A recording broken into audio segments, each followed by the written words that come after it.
Alhamdulillahirobbilalamin, kita ucapkan puji beserta syukur kepada Allah Subhanahu wa taala karena berkat rahmat dan hidayahnya kita dapat berkumpul untuk melakukan sosialisasi budaya positif. Kemudian salawat dan salam tak lupa pula kita sampaikan kepada junjungan alam yakni Nabi besar Muhammad sallallahu alaihi wasallam dengan ucapan Allahumma sholli ala sayyidina Muhammad wa ala ali sayyidina Muhammad. Semoga kita dapat syafaatnya yang nanti di yaumil mahsyar. Amin ya rabbal alamin. Baiklah, pada hari ini saya ingin mensosialisasikan tentang budaya positif di sekolah. Ini mungkin sebagian ibu-ibu sudah tahu apa itu budaya positif. Budaya positif itu tentu hal-hal yang baik yang ada di sekolah kita. Nah, bisa kita lihat dari pengertiannya di sini.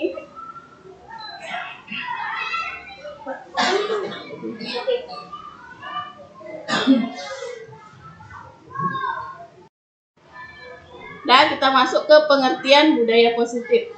Budaya positif adalah segala sesuatu hal yang diharapkan oleh setiap lingkungan masyarakat, keluarga, kelompok, maupun lingkungan sekolah. Hal-hal ini merupakan identitas dari sekolah tersebut yang untuk membangun ataupun mensukseskan sekolah. Di sini, di dalam Kamus Besar Bahasa Indonesia, budaya adalah pikiran atau budi adat istiadat sesuatu mengenai kebudayaan yang sudah berkembang. Jadi, kalau sudah budaya berarti dia sudah mendarah daging, sudah terbiasa. Itulah yang akan kita lakukan di sekolah kita. Budaya positif itu. Jadi, anak-anak sudah terbiasa dengan hal-hal yang positif seperti yang kita lakukan seperti biasanya, itu 3S. Salam, sapa, senyum.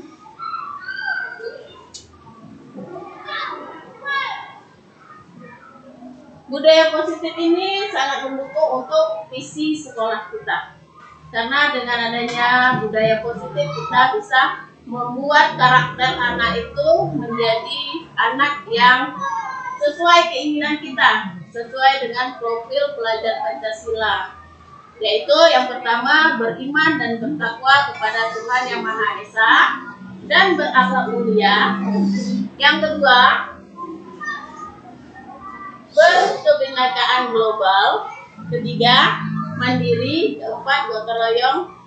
Kelima, bernalar kritis. Keenam, mandiri. Jadi ada 6 profil pelajar Pancasila yang akan kita masukkan ke dalam visi sekolah kita. Nah, namun demikian visi ini tidak mudah untuk kita lakukan karena dengan kalimat yang pendek itu, tetapi sangat susah untuk dilakukan, seperti menanamkan akhlak yang mulia. Akhlak mulia itu kategorinya susah karena merupakan suatu budaya.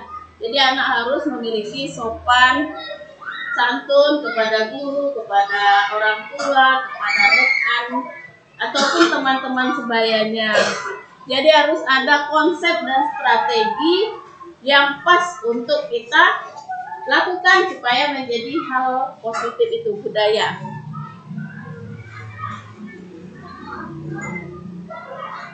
Selanjutnya ada beberapa penerapan disiplin positif dan juga metode kontrol untuk memperhatikan situasi, kebutuhan dan motivasi dari murid.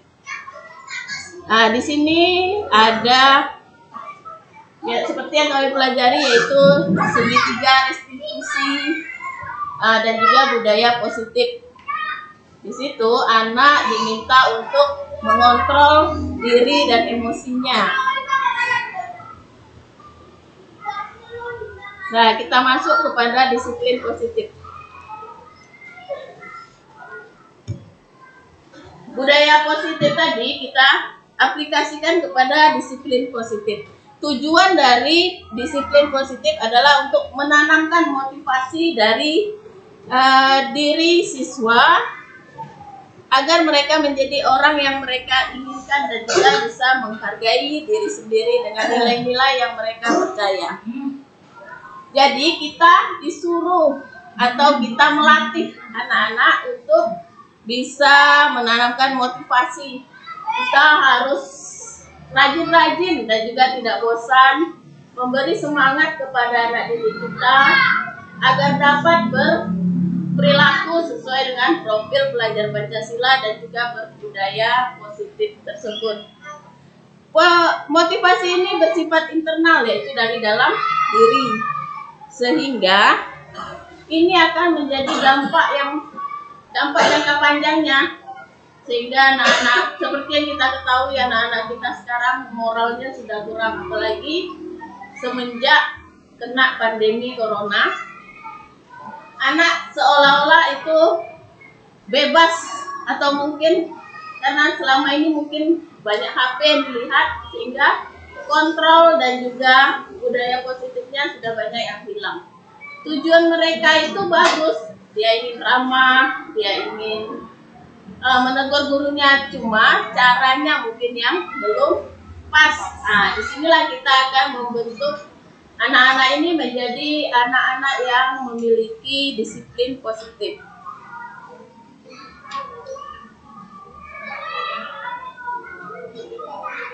Nah, disiplin positif tadi itu merupakan suatu budaya. Jadi jika sudah membudaya, maka disiplin itu akan menjadi hal kebiasaan, sehingga tidak perlu lagi hukuman. Kamu datang terlambat dihukum, nah itu tidak ada lagi. Tapi dia sudah menyadari ketika saya terlambat pasti nanti dihukum. Jadi dia sadar dirinya sendiri, datang tepat waktu, seperti itu. Nah, kita masuk kepada keyakinan kelas. Keyakinan kelas ini adalah budaya positif yang ingin saya terapkan atau dikembangkan di sekolah kita. Di keyakinan kelas, mungkin ada ibu-ibu yang sudah membuatnya keyakinan kelasnya, atau mungkin kalau kita biasa dengarnya peraturan kelas lah. Jadi di sini keyakinan kelas adalah nilai-nilai kebajikan dan prinsip-prinsip yang disepakati secara universal. Berarti semua harus setuju. Kita sebagai guru dan juga anak didik kita membuat keyakinan kelas kita secara bersama-sama. Jadi apa yang kita sepakati itulah yang akan menjadi keyakinan kelas kita. Mungkin antara keyakinan kelas A, kelas 1A dan 1B bisa berbeda. Karena yang menyepakati adalah anak didiknya dan juga gurunya. Kalau gurunya maunya anaknya harus datang 15 menit sebelum waktunya, kalau guru yang B minta 10 menit aja, kan berbeda. Itu tergantung dari kesepakatan kelasnya masing-masing. Makanya dia harus sepakat. Itu yang namanya keyakinan kelas. Dan juga anak-anak di sini juga dituntut untuk semangat dan juga bergerak dengan nuraninya sendiri, melaksanakannya sesuai dengan aturan yang sudah disepakati. Nah, setelah mengetahui pengertian keyakinan kelas, kita akan membentuk keyakinan kelas kita masing-masing. Jadi nanti saya minta untuk semua guru kelas dapat membentuk keyakinan kelasnya sendiri. Bagi guru yang mungkin belum paham itu keyakinan kelas seperti apa, boleh kita kolaborasi nanti bersama-sama memimpin rapat ataupun diskusi bersama anak didik kita untuk menyepakati keyakinan kelas untuk kelasnya. Mungkin kelas saya dan kelas Bu Noni berbeda. Peraturan kami juga berbeda karena kita adalah manajer di dalam kelas, ya. Jadi jika nanti pas pelaksanaan pembentukan keyakinan kelas, mungkin ada ibu-ibu yang sudah membuat, berapa orang yang sudah membuat keyakinan kelas atau peraturan kelasnya? Belum ada? Ada masing-masing. Apakah membuatnya bersama anak-anak? Atau gurunya saja sendiri? Gurunya sendiri. Harus disepakati bersama dengan anak-anak. Seperti kita sekarang, saya ingin membuat peraturan sekarang nih kan, tidak misalnya datang tepat waktu atau mungkin mendengarkan ketika guru berbicara. Kita kan harus sepakat, kita harus sama-sama menghargai keputusan anak didik kita sama anak kita. Kalau kita membuat sendiri mungkin anak-anak setuju, mungkin tidak. Mungkin ada yang bisa dia pahami kata-katanya, ada yang tidak. Makanya perlu dibuat keyakinan kelas masing-masing. Jika tidak bisa membuatnya, nanti akan dibantu. Nanti bagi yang sudah selesai, kayaknya tak lama lah buat kayak gitu, kayak 10 menit atau 15 menit selesai. Dan cuma kita kan udah ada panduan untuk membuat keyakinan kelas itu. Tinggal kita, ini cocok nggak, anak-anak setuju nggak, tinggal tanya seperti itu aja. Bisa dimengerti bagi ibu-ibu.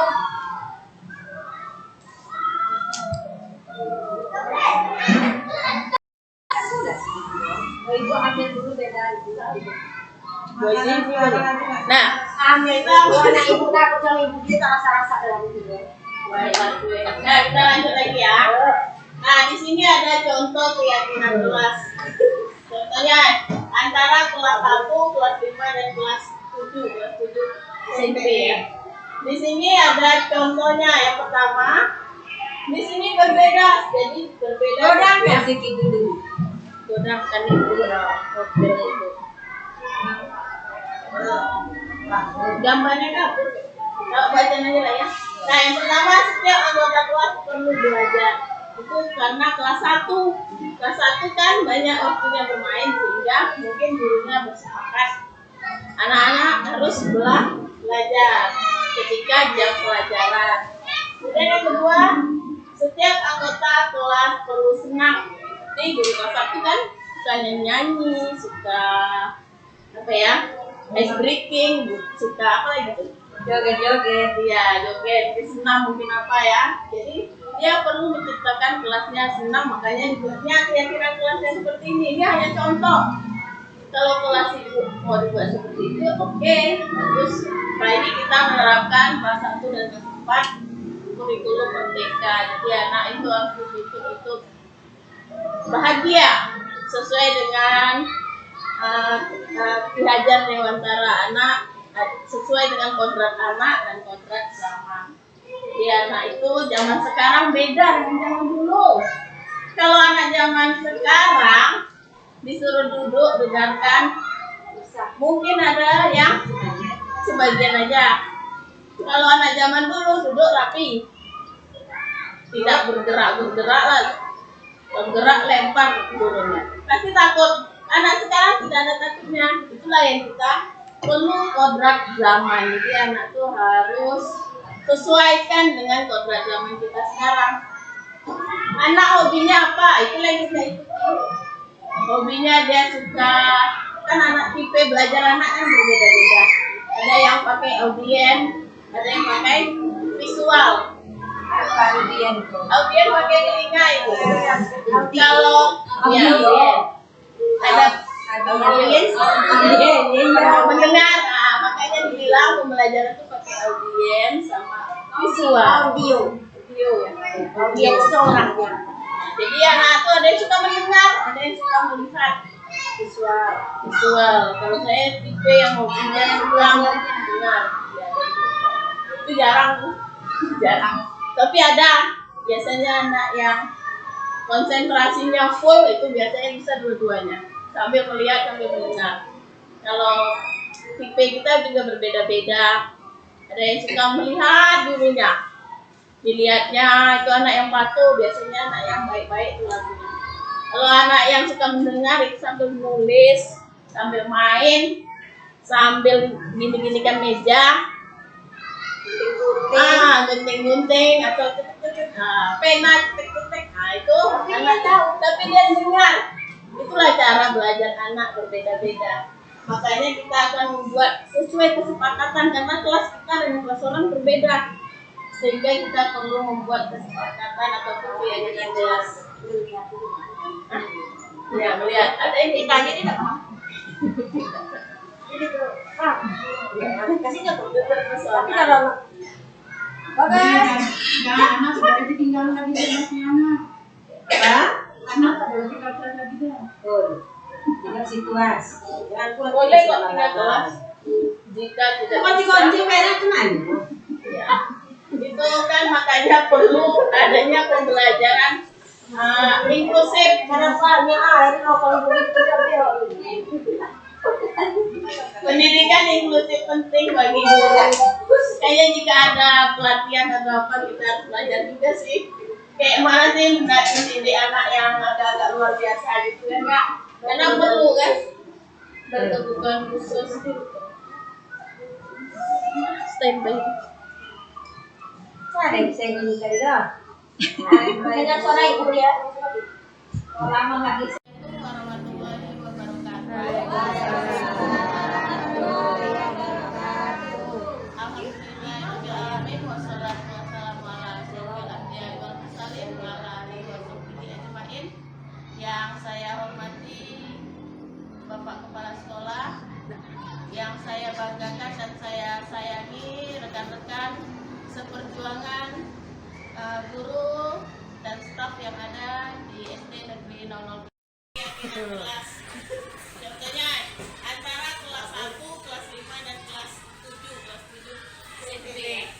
Di sini ada contohnya yang pertama. Di sini berbeda, jadi berbeda. Sedikit dulu. Iya. Nggak nampak, nggak pakai kacamata. Gambarnya Kak, bacain aja lah ya. Nah, yang pertama setiap anggota kelas perlu belajar. Nah, demikianlah pertemuan kita hari ini. Semoga sosialisasi ini bermanfaat bagi kita dan dapat melaksanakannya sesuai dengan keyakinan kelas dan berbudaya positif di sekolah kita. Saya mohon maaf apabila ada salah-salah kata. Nah, saya tutup dengan wabillahi taufiq wal hidayah. Assalamualaikum warahmatullahi wabarakatuh. Waalaikumsalam warahmatullahi wabarakatuh. Assalamualaikum warahmatullahi wabarakatuh.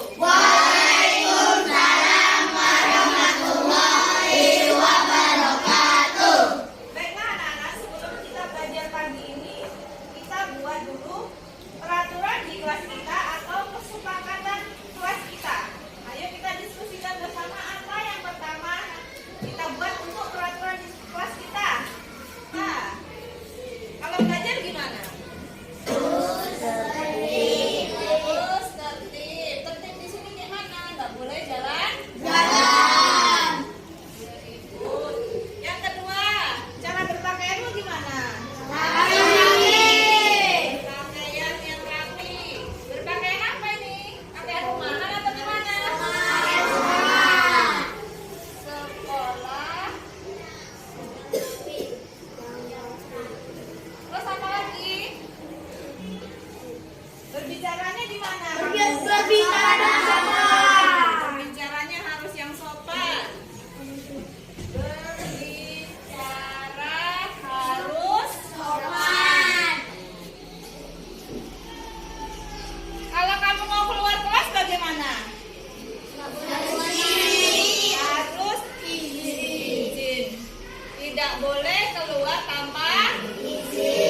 Udah, ini aja.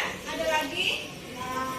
Ah, masa iya? Jadi Habis. peraturan yang telah kita sepakati ini harus ditempel di dinding kelas kita ini, dan ingat harus kita patuhi semua karena udah kesepakatan Kelas.